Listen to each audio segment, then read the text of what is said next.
Buenos días, mi nombre es Beatrice Brescia y soy una estudiante de doctorado de la Universidad de Córdoba. Durante mi presentación les voy a hablar de un análisis lingüístico acerca de la representación de la monja de Monza de Los novios de Alessandro Manzoni en una serie de libros escolares de literatura italiana que he decidido analizar para mi investigación.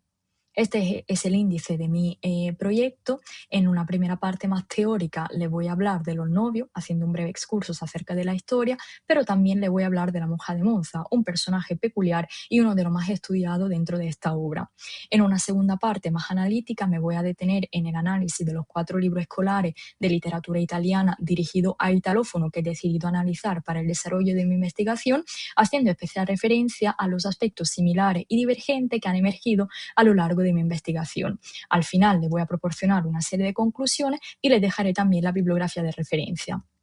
Entonces, para empezar, podemos decir que Los novios, o I promessi sposi en italiano, es una obra de suma importancia en la historia de la literatura mundial. De hecho, la elección del género novelesco fue para el autor una manera para subrayar el renovamiento moderno, burgués y europeo de la cultura italiana, que hasta la primera década del siglo XIX se caracterizaba por una serie de prejuicios metaliterarios de índole clasicista. Más en concreto, Los novios es una novela histórica cuyo objetivo es el de reconstruir la sociedad y la cultura de una región concreta de Italia, es decir, de Lombardía, que se encuentra en el norte de la península, durante la dominación española del siglo XVII. Es importante mencionar también que existen 3 versiones de la obra. La primera fue publicada en 1821, entre 1821 y 1823, se titulaba Fermo y Lucia, mientras que la segunda, que en Italia también se la denomina Ventisettana, porque fue publicada en 1827, cambió su título y se convirtió en I promessi sposi. Este título permaneció en la última, que fue publicada entre 1840 y 1842, y que es precisamente la que se suele analizar, comentar y estudiar en las escuelas italianas actuales. Ahora bien, ¿de qué habla esa obra?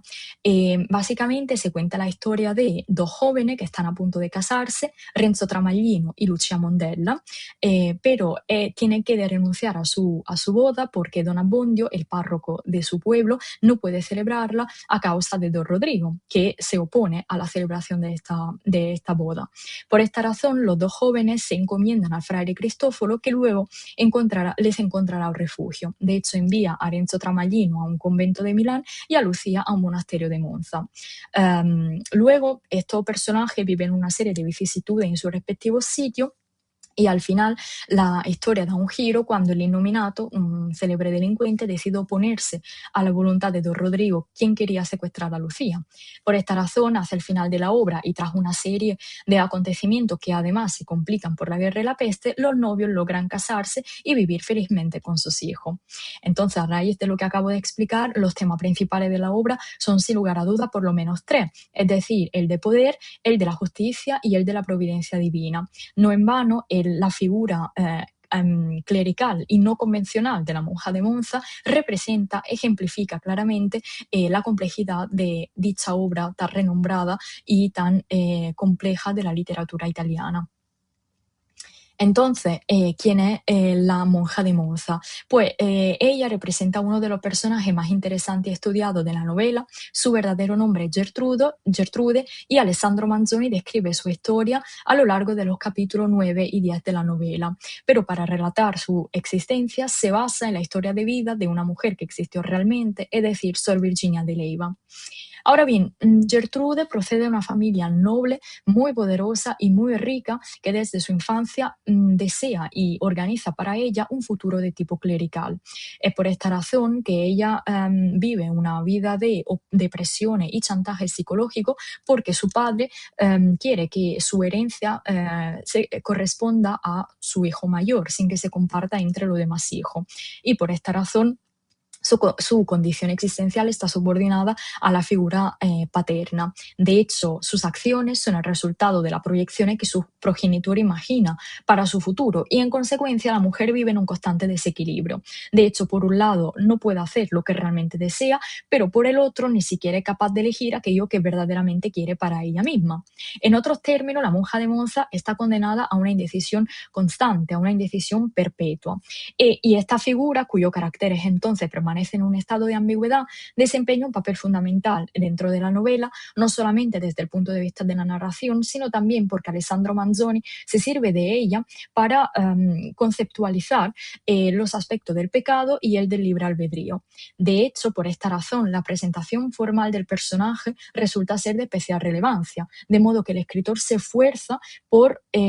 ofrecer una descripción minuciosa tanto de su apariencia como de sus acciones. De hecho, el retrato que Alessandro Manzoni pinta de la monja se caracteriza por una serie de antítesis que desde el punto de vista lingüístico están introducidas por una serie de conjunción adversativa, por una semántica opositiva, por ejemplo, y por una serie de contraste cromático. Y todo esto tiende entonces a subrayar la ambigüedad de una mujer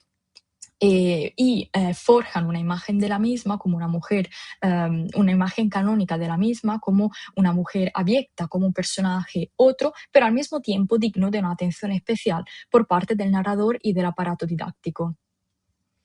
Ahora vamos a empezar con el análisis de nuestro libro. El primero fue publicado en 1989, entonces es el más antiguo, y intenta reflexionar acerca del personaje de Gertrude, definiendo su historia como un verdadero drama de la voluntad.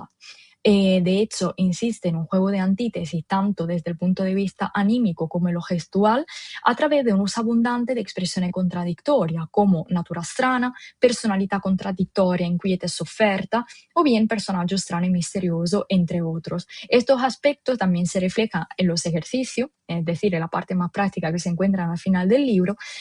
porque estos mismos quieren que el alumnado reflexione acerca del drama interior de la protagonista, o bien acerca de la ocasión que, cito, induce Gertrude en el pecado, o acerca de lo que Gertrude hizo como un terrible misfatto. En cambio, el segundo libro, que fue publicado en 2007, presta su atención a la diferencia estilística y narrativa que aparecen entre la primera y la tercera versión de la obra, e insiste considerablemente en el episodio de la seducción de la monja. Entonces le otorga muchísima importancia al aspecto de la sumisión, y esto se puede ver a través de un uso abundante de forma pasiva, pero también a través de los títulos elegidos para los textos en cuestión, que son por un lado Libertinaggio e sacrilegio, la seduzione di Gertrude y La sventurata rispose. En este caso también los ejercicios son bastante importantes porque quieren que el alumnado reflexione acerca de los cambios de narración que se pueden observar entre la primera y la última versión de la novela, pero precisamente por esto es interesante la ausencia de una perspectiva de género, pues en este caso el texto sienta la base para este tipo de discurso. Aún así, la mujer se describe mediante expresiones que ya hemos observado, como por ejemplo características misteriose e strane. En el tercer libro que he estudiado y que fue publicado en 2018, se insiste una vez más en la comparación entre la primera y la última edición de la novela, pero también se introduce una reflexión explícita entre el personaje de Gertrude y el de Lucía, que es la protagonista de la historia. En este caso se describen como dos figuras antitéticas entre ellas. En este caso también vuelve a aparecer la forma pasiva, que otorgan muchísima importancia a un sentimiento de culpabilidad y sobre todo a la pérdida de agencia por parte de la protagonista, de Gertrude en este caso. No en vano se insiste en expresiones como monocazione forzata, sofferenza interiore, rimpianto e la rabbia. Y es por esta razón que los ejercicios también intentan que el alumnado reflexione acerca de la trabajada interioridad y la sustancial fragilidad del personaje. Y también cabe destacar que ese libro es el único y el primero en este caso que